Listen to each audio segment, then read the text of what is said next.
And welcome. And I just want to make sure I get to the share and the text that we're going to be doing. So this is, of course, the second of the three Parshiot, the 3 weeks that we spend on Abraham and what happens there and the establishment of the covenant, etc., etc., etc. So in the previous sessions, I'm going to check. Don't forget the blessing. Yes, thank you so much. I think I did. So thank you. Baruch atah Adonai Eloheinu melech haolam asher kitshanu b'mitzvotav v'tzivanu la'asok b'divrei Torah. Amen. And thank you for reminding me. Okay, you're definitely my sergeant at arms, Lauren. Thank you. So I just was mentioning that in the previous times we've met on this Parsha, we discussed the visit of the 3 angels to Abraham and how they predict that, prophesy that Abraham and Sarah are going to have a child of their own. And this is the point. And the last thing we read was how God shares with Abraham, and he is Abraham at this point, what he is going to do with the cities, the 5 cities, Sodom, Gomorrah, Admah, Tzoim, and Zoar. And remember, we have that absolutely famous passage where Abraham is bargaining with God to spare the cities if there are a sufficient number of righteous men. The tradition explains that the reason why he comes down to 10, that's the smallest number, he starts with 50, winds up with 10, because if you divide 10 by 5, you get 2 righteous people per city, and going to less than 2 righteous people would be an impossibility. God isn't going to hold it. Abraham is not going to ask more from God than that at least they have each other for support in their righteousness. And then we read about how the angels, of course, wind up, and there are 2 angels. Look at this. Vayavo'u shnei hamalachim, and the 2 angels arrived to Sodom ba'erev, in the evening. Lot yoshev b'shar Sodom, and Lot was sitting in the gate of Sodom. That is significant. It isn't so much about him sitting in the gate. It has to do with the fact that he was a judge right there. That's where they made judgments. They had their cases. Vayar Lot, and Lot saw, Vayakom likratam, and he arose to greet them. Vayishtachu apayim arza, and they bowed with their faces to the ground. Okay. A lot of stuff to unpack in this verse. Okay. So one thing I do want to mention, and this may have been mentioned before, because there are 3 angels we remember that visited Abraham, and 2 angels wind up with Lot. What happened to one of the angels? And we learn from this a principle of angel, that the angels have careful rules, and the one angel had come to tell Sarah that she was going to have a child, Abraham and Sarah, and once he had finished his mission, he was off the hook. And these 2 angels, one of them is going to come to destroy the city, and the reason there are 2 angels is because one of them is going to be left to, in fact, save Lot and his family. So this is something about, they have strong unions. Angels have strong unions. So let's take a look at Rashi. Hamalachim, the angels. Ulahalan, and I think he's saying, and before that, Kara'am Anashim, they were referred to as men, not as angels, right? When they appeared to Abraham. Rabbi, you're doing the second Rashi. Well, I've got this under Aleph. That's what I have that under for the second Rashi, when my first one says Shnei, 2 angels. Yeah, I see it's not here. Go ahead with yours. If you end up skipping this, we'll add it. We can add it. Okay, because it could be that, I know where that one is. It's in the previous, so they have it listed. It's the previous Rashi here. Okay, let's find it. All right. Shnei Malachim. Let's see if I can find it. Interesting. Yes, it is. Here. Vayavu Shnei Malachim. Right? Uh, yes. Right. He explains here the two angels. Echat lahashchit et Sodom. One to, he mentions under verse Oh 33. yeah. It's basically what you just said anyway. Yes, right. Right. Okay. Well, at least I'm not Interesting. giving you bad information, at least on that one. All right. No? All right, let me get back into this verse. Right. Okay. So Keshaita Shechina imahem, when the divine presence was with them, Kra'am Anashim, then they are referred to, the angels are referred to as men. Because when they visited Abraham, the Shekhinah was there with them too. Abraham was there in the presence of the Shekhinah, and that's of course the divine presence. And of course, Abraham was bargaining with that divine presence. Davar acher, another interpretation. So what's coming out, what's sort of prompting the comment is that they're mentioned here, they're called malachim, and in a previous chapter, they're called anashim, they're called men. So one is, it's by way of contrast. So davar acher, another interpretation. Eitzel Avraham, when they came to Abraham, or with Abraham, shekocho gadol, whose power, his spiritual power, was so great, v'hayu hamalachim tadirim etzlo, and it was quite common for angels to be with him in that family. It wasn't unusual for angels to be present in Abraham's encampment. Ka'anashim kra'am. So then so let me finish this. I punctuated it badly. Vahayu malachim tadirim etzlo ka'anashim. I needed to finish that phrase, right? I sometimes, the punctuation eludes me, but anyway, just to try and correct that, they were as frequent with him as men, as people, kra'am anashim, and for that reason they're called men or people. It's a Lot, however, Lot wasn't such a great character, nor were angels present in his encampment. Kra'am Malachim. That's why they're called Malachim. vaYerev, in the evening. So again, why mention this detail? Why mention that they arrived in the evening? V'chi kol kach shahu amalachim, and Rashi says, he expresses surprise. He says, well, were they waiting for such a long time? The shahut means to delay, right? And were they so delayed? The angels were so delayed. Mechevron listom. In other words, did it take them such a long time to go from Hebron to Sodom? It's not really that large a journey. It isn't a day's journey, and for angels, right? It shouldn't have taken that long. Ela malachei rachamim hayu, but they were angels of mercy. Umamtimim, and they were delaying themselves. They were waiting. Shema yuchal Avraham lelamed alehem sanegoria.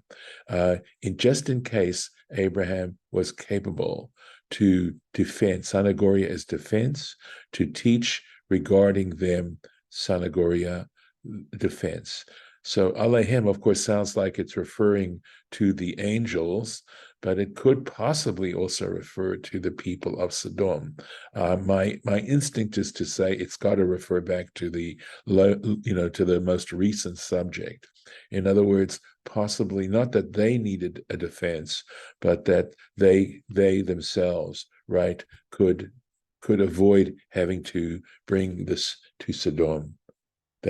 So there's something very beautiful about God's kindness, even in the face of wickedness. And we are going to find out just how wicked these people were. And they were wicked.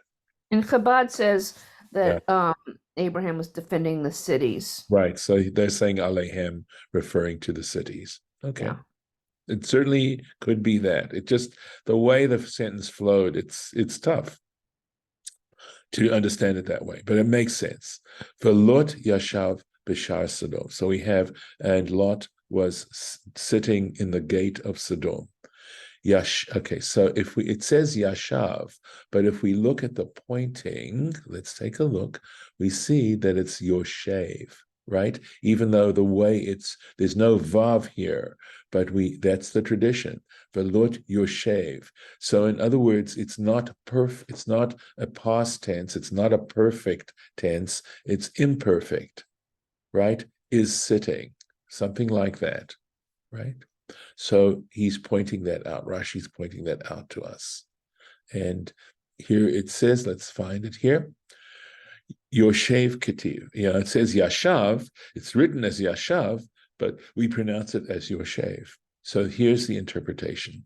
Oto hayom minuhu shofet alehem. It was on that very day that they appointed him, minuhu, they appointed him as a judge over them. Not I don't believe he was doing it by himself, and Rashi tells us this is found in Bereshit Rabbah, this great midrash on the Torah and on the 5 scrolls. Okay, vaYar Lot. So let's find the place here. Here, vaYar Lot. Lot saw from Ra'ah, mi v'gomer, etc. And he rose to greet them. May Beit Avraham Lamad. He learned this from Abraham's house, Lachazor al Haorchim, to actually seek out guests, to make a point, to go to the trouble of seeking guests. Vayomer, and he said, Hinei na Adonai, he said, behold, my lords, Suru na el beit avdechem. Now, this word surah, Rashi is going to explain to us. So it means to turn away. So please turn away to the house of your servant. Velinu, and spend the night. Varachatsu raglechem, and wash your feet. And Rashi's going to comment on that, because spending the night is coming before washing their feet. V'hishkamtem, and get up early. You can rise early. V'halachtem ledarkechem, and go on your way. Vayomru, but they said, lo, no. Ki varchov navlin, we will spend the night in the broad place, in the street. So they were refusing his hospitality, at least as we will see initially. So again, there's, as you sort of look at this carefully, there's stuff that needs to be unpacked here, which we're going to do. Hinena Adonai, behold now, my lords. Hinena, indeed, behold. Atem Adonimli, you are my lords. Achar she'avartem alai, because you are passing before me. In other words, the fact that you're coming in my presence, I consider you my lords. I think there's something actually very beautiful about this thought, right? Davar acher, another interpretation. Hine na, right? Indeed, tzrichim atem, you need to latet lev, to pay attention, al harashaim halalu, with regards to these wicked people, shelo yakiru bachem, that they should not recognize you, vezohi etzah nechona, and this was proper advice. Because the thing that we know specifically about these people, the nature of their wickedness, is they hated foreigners. Think about that, right? They were suspicious and they treated foreigners in a disgusting kind of way. And to think that this is here in the Torah, here written so many centuries ago about human behavior, and how human behavior isn't going to change unless we study these texts and learn from them. So, surna, right? So it means like, let's see how we translated it. Turn away, turn away. Okay, let's see, here we go. Ikmu et haderech, make the way crooked, leveti, to my house. In other words, take a roundabout way to my house. He's going to say it right here. Derech aklaton. This sounds like a possible Greek word, but it means a roundabout, take a roundabout way. Shelo yakiru, so that the people in Sodom do not realize she'atim nichnasim sham, that you're entering there, you're entering my house. Lachach ne'emar suru. And that's why this word suru, turn away, is used here. Again, Bereshit Rabbah. So Bereshit Rabbah is such a careful, meticulous interpretation of biblical text. Velinu, spend the night, v'rachatzu raglechem, and wash your feet. And Rashi says, he's expressing surprise. V'chi darchan shel bnei adam lalun tchila. Is it the practice of people to spend the night first, v'achar kach lichotz, and afterwards to wash their feet? And of course, the washing of the feet was basically refreshing themselves, cleaning themselves from the dust of the way. And we're going to see how Rashi is going to explain why this is reversed here. Ve'od, and not only that. Sha'arei Avraham Amar, if you look at what Abraham said, Amar Lahem, what he said to them, Tchila v'rachatzu raglechem. He said, first of all, wash your feet. Ella, so what's the explanation here? Ella kach amar Lot. This is what, and I believe this is what Lot was thinking. Im kishiyavu anshe Sodom, when the people of Sodom, or the men of Sodom, arrive, vaYeru shekvar rachatzu raglehem, and they see that these people have already washed their feet. Ya'alilu alai, they will look for reasons to accuse me. Vayomru, and they're going to say, Kfar avru shnei yamim or shlosha, you mean to tell us that 2 or 3 days have already passed, sheba'u leveitecha, where they arrived in your home, you were treating these strangers so nicely, they were spending 2 or 3 days in your home, velo hadatanu, and you didn't tell us about them? Lefichach, and for this reason, Amar, he thought, Mutav sheyitakvu kan ba'avak raglehem, that they should spend their time here, right? They should delay here with the dust of their feet, sheyu nirim kamo sheba'u achshav, so that they appear as if they just arrived. Lefichach Amar, linu tchila, and for this reason, he said, spend the night first, v'achar kach rachatzu, and afterwards he said, wash your feet. So remember, he asked them, vayomru lo, and they said to him, no. Remember, they said they would spend the night in the street, in the broad place. Ula Avraham amru kain, and with Abraham, they said yes, they accepted his hospitality immediately. It says, kain ta'aseh, thus you should do, by all means, where do what you're proposing. Mikan, and from this we learn, shem misarvin lekatan, that you decline the invitation of a minor person, of someone who is small in status, perhaps also the idea that if somebody might not be able to actually afford to offer hospitality, and you don't want to put someone to that trouble. Ve'ein misarvin lagadol. However, you don't decline someone who is great, and I suspect for the same reason, because they're able to offer the hospitality without, any personal injury, quote. Quick question. Yes. Just curious.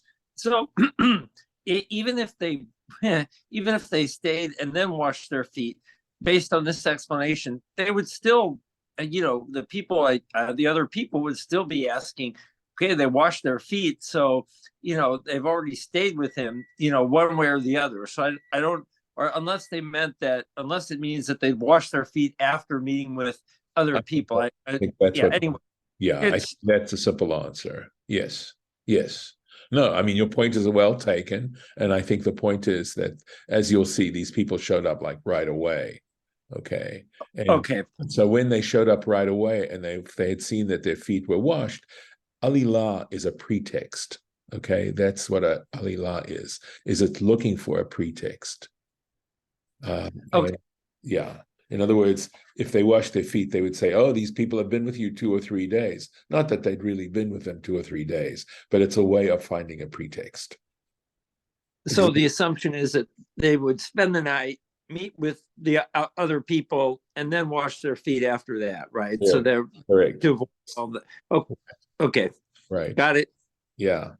Good. Okay. So let's take a look. Ki varchov nalin. We will spend the night in the broad place. Hare ki meshamesh belashon elai. So he says this word ki has several. It can mean because, but here it means rather. Ella, however.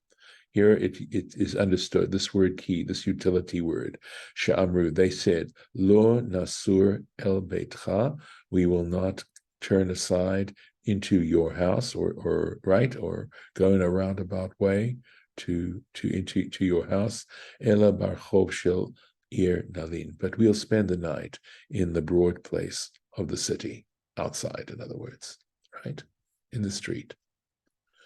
Vayiftzarbam, and he urged them. Lot urged them, ma'od, very much. He urged them a great deal.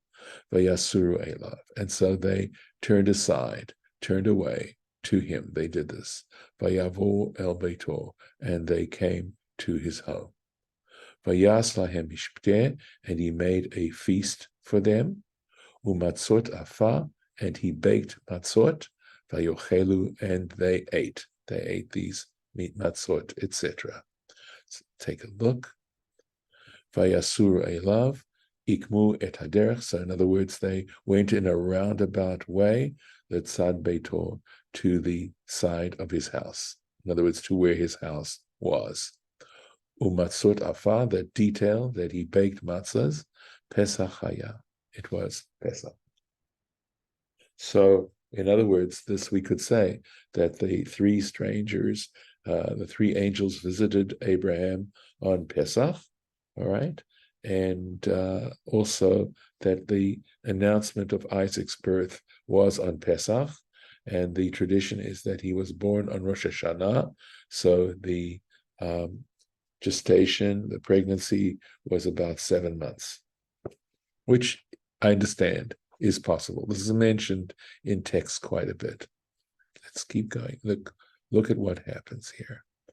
And I think it's so interesting, right? Especially in the present time.